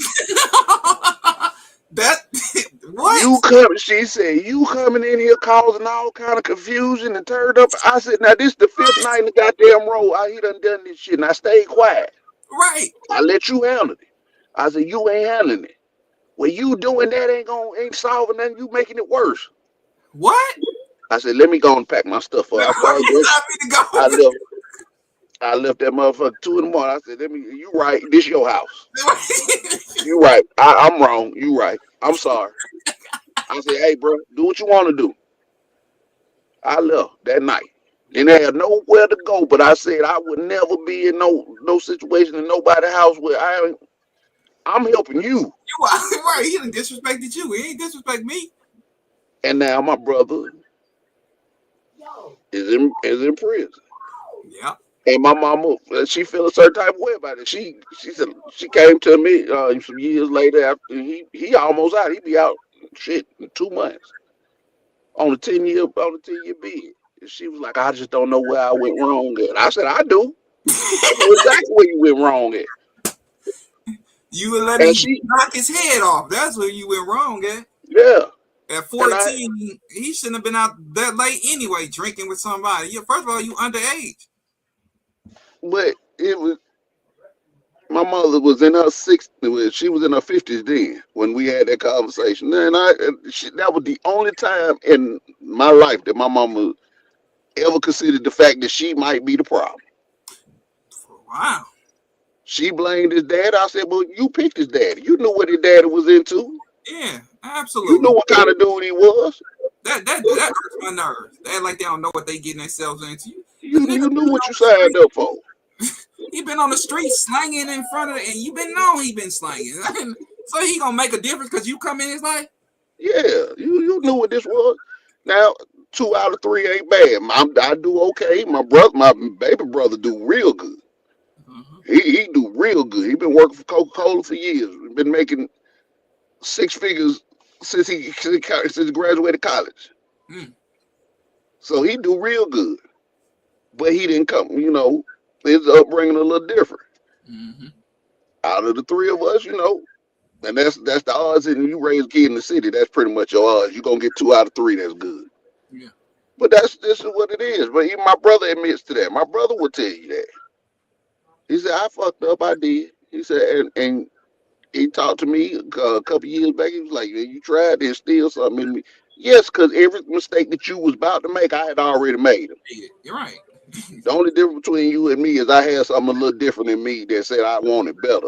Right. Exactly. You seen all the hood shit. You jumped head first in it. Right. I didn't want this, Right. but even he would admit that. But a lot of women do not like to admit you the problem. Mm-hmm. Yes, that man didn't do right by you, but at some point in time, you had to have realized that, hey man, maybe this dude ain't for me. Maybe this ain't the move I should be making. Yeah. But you continued on and you procreated with this person, and then now you in that situation where you got the child there. Yeah. And instead of you trying to do better or trying to come to an understanding with the man or something, you chose to say fuck him and do all this, and your dad ain't this, and your dad ain't that, because a lot of them do talk about the child's father. Now, it's some ain't shit dudes out here. Oh, It is. absolutely. But they are small. That's a small segment of our of our population. It's Oh, yeah. not a whole lot of them. Most dudes want a relationship with their child. Most dudes want their legacy to do better than them. I Oh, tell my son that all the time. I say, I want you to do. You absolutely. supposed to. That's the standard. You supposed to do better than me. I Right. ain't gonna. Mad at you. Hey, man, I encourage you to do better than me, Like please. my son and my daughter. My daughter do cheer, and my daughter do volleyball. I want y'all to get 2 scholarships, not 1. Get 2. 2. My son, baseball and band, get 2. That's why I pay all that money. Get 2. Mm. The hell you talk about? Jova said, you said it right, Jova. That the most cut. Yeah, they got the most contact with the children. So however the children turn out, Yeah, you was the biggest influence. yeah. And that's the same thing with my wife. My wife stayed at home until they got in the elementary. So they naturally gravitated and naturally had a better relationship with their mom because they was always around their mom. And I understood Mm-hmm. that. I'm not gonna be here and be like, well, they should have a better relationship with me. No, I was always at work. So who are they around? As long as you take care of them, I got you. And so hey, naturally they go to their mom, which is not a big deal. Like I tell them all the time. And their mom now my wife is like, well, y'all need to go talk to your dad. This your dad. I said, well, so baby, you got to understand, you kind of created. What's going on now? Mm-hmm. You know what I'm saying? Instead of you taking care of them while I'm at work, you wait till I get home, you let me know, and then you know I'm already gonna pop off at the handle. Hey man, they don't like to be the bad guy. Yeah. They don't like to be looked at as the parent that ain't loved. Children go, oh, I look. In a two-parent household, one of y'all gonna have to be the disciplinarian. One of y'all gonna have to instill the order. Normally, that's the role of the man in most households. Uh-huh. So you, as a man, if this for you younger guys in your marriages or whatnot, or your relationship, you gonna have to become comfortable being the bad guy. Yeah. Charles, what's the name? Said something. Charles Henry, No, not Charles Henry. They got to be on Instagram all the time with the messed up eye with the glass eyeball. Charleston White. Charleston White, he said that. I was looking at a clip and I was like, he absolutely right. He said most of like 90% of the time it's gonna be the father that's gonna be the villain because he has to instill discipline, order, and that's just what a father is. You know what I'm saying? Mm-hmm. 90% of us are gonna be the villain in the household. Because what you gotta understand is if something go wrong in the household, even if it ain't your fault, it's your fault. Absolutely. Absolutely. Some don't get paid even though it ain't your fault, it's your fault. Absolutely. I told mine, I said, you know what I bring home? I don't hide no money. Never Exactly. had, never have I eaten no money. Don't question what I do with it when I do something with it. Oh yeah. If you see me, if I come in the house with 2 or 3 guns, that's just what it is. Don't ask me no questions. Yeah. I don't hide. I'm not that person. I used to be like that. I was Nah. like, what the fuck am I hiding for? I'm the one working to get this motherfucking money. I can do what the fuck I want. If I buy goddamn 100 goddamn guns. Right. The fuck, this is what I do. I provide for you. I make sure you got everything. You got 6 cars out of me. 6. Right. And I In the want course of 20 years. If to I want the sum total of all the guns I've ever bought don't add up to one of them cars. man, So $15,000 guess what? car and then a $22,000 car she riding in now. I ain't got nowhere near that many guns. You know what I'm saying? Now, there's some folks that do. There's some that do. Them same ones got some very expensive guns, too. Yeah. So, you don't, hey, man, whatever your outlet is, we all need an outlet. Mm-hmm. Them women got their outlets. They go get their hair, nails done, and all that kind of goofy shit that they do. They sit up on Amazon and buy 50 million thing Amazon truck coming to your house 4 or 5 times a day, dropping off packages and shit. So don't question what the fuck I do. This is my outlet. This is my hobby. I ain't hurting nobody. I ain't doing nothing wrong. My dick ain't in the streets. Right. Don't I'm at question me. home. I come home every night. You ain't got no Exactly. gambling problems. Ain't nothing. Kids get what they want. Like my Right. daughter. I had messed around. She called me. And my daughter texted me the other day, right? Because they had the cheer banquet last night. So my wife went and my daughter went. And I went to work, so I couldn't go.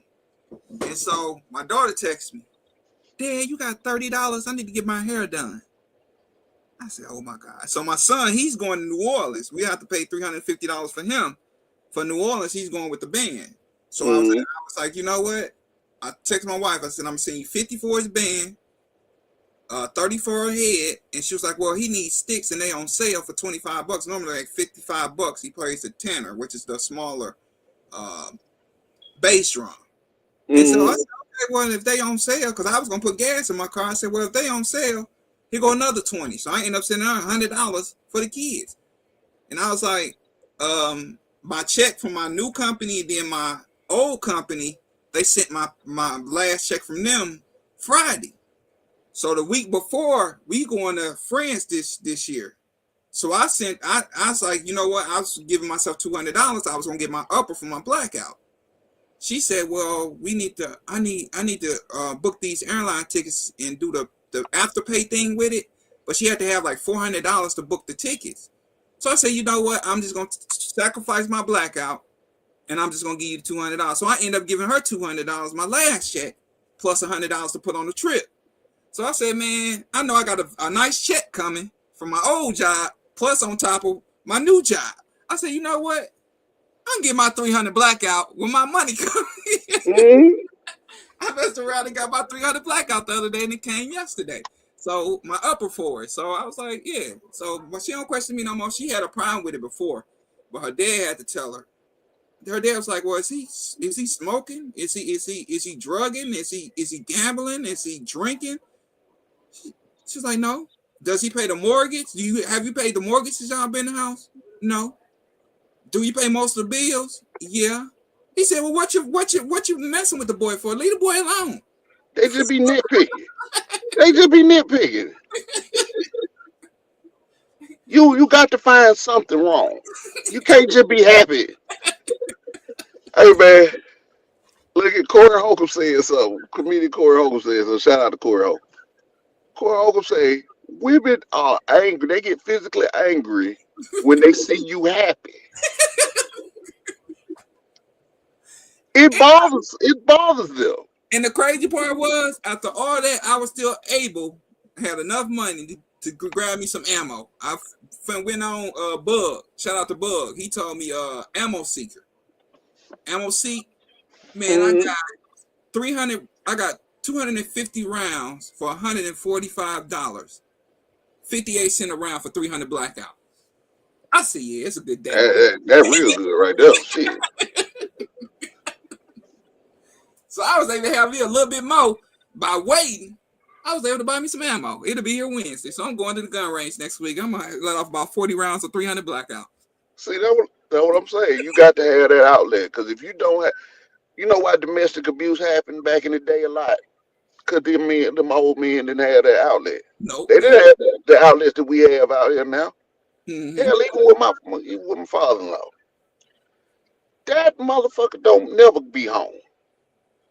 He don't be doing nothing wrong, but he always fixes some cars up at the shop. If he ain't fixing some cars up at the shop, he cutting grass at the church. And he finding somebody that needs some help doing something.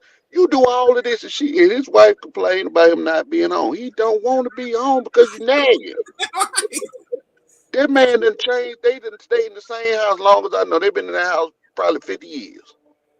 She has changed that house around. Oh, I don't know. Maybe 30 times. He done took down walls, put up walls, painted. He got to repaint 3 times a year. He remodel every time she I need some new furniture. He go out to find some money to get some new furniture. She's still at him. So he don't want to be there to listen to all of that. I done peeped game a long time ago. That's why that man be gone all the time. Right, he want to hear your voice. There you go. My thing is, if you see him watching the game, what's wrong? What's wrong? What's wrong? Charles Everett, shout out to 5150. You want to what? You don't want to go. Hold on. Slow down. Yeah, Joe, you're right, man. As long as your money legit, man, you do your thing. You pay the bills in the house, man. You are entitled as a person to have fun. I'm just holding it down from Skilly till he finish. Y'all entitled to have your fun, man. Whatever your hobby is, man, do your hobby, because it's gonna keep you sane. You can't take on the problems of the family and the world and deal with the world, and then have to come home and deal with problem after problem, and not have no outlet for yourself. Because if you get into that mode, bro, I'm here to tell you that is a self-destructive mode to go into, because it's a hard spiral to get out of. Mm-hmm. So whatever you do, whatever your hobby is, man, as long as you ain't hurt nobody, you ain't costing the house no money. Even if you are costing the house money, if you work, and I don't tell nobody, I don't police nobody paycheck. I don't tell nobody how not to do it. Now I suggest don't go spending all your money on that. But if you do, that's your business. That's between you and your household. Yeah. I don't tell people how to run their household. I don't believe in that. I don't like that, because I don't like people to tell me how to run my household. You're right. You know, what work for you, like I tell you all the time, man, what work for you may not work for me. Yeah. I can suggest it. Hey, man, if you tell me, hey, I hear you, OG, but fuck you, I ain't doing that shit, guess what I'm gonna do? I'm gonna shut the fuck up. Right. Keep on going. And do what I do. Right. Hey, yo, I'm gonna go in this. I gotta deal with my baby girl. something going on with school. I got to deal with it. So I'm going to go and jump off this and tend to her and see what's going on with her. I don't have no clue. She said some people in school being weird. So I got to have this conversation. She don't want to go to school. There's no way you can't not go to school, but I got to have this conversation with her. I mean, business, bro. This was a good one, man. This was a real good one. So I appreciate everybody for coming in, man. Hot Tub Tony, got anything going on? Nah, man, just go on and handle your business, man. We're going to close this up. But this has been a good topic, bro, and I appreciate you doing it. All right, man. I appreciate everybody for coming through, man. Love y'all. See y'all next Sunday. Peace. Peace.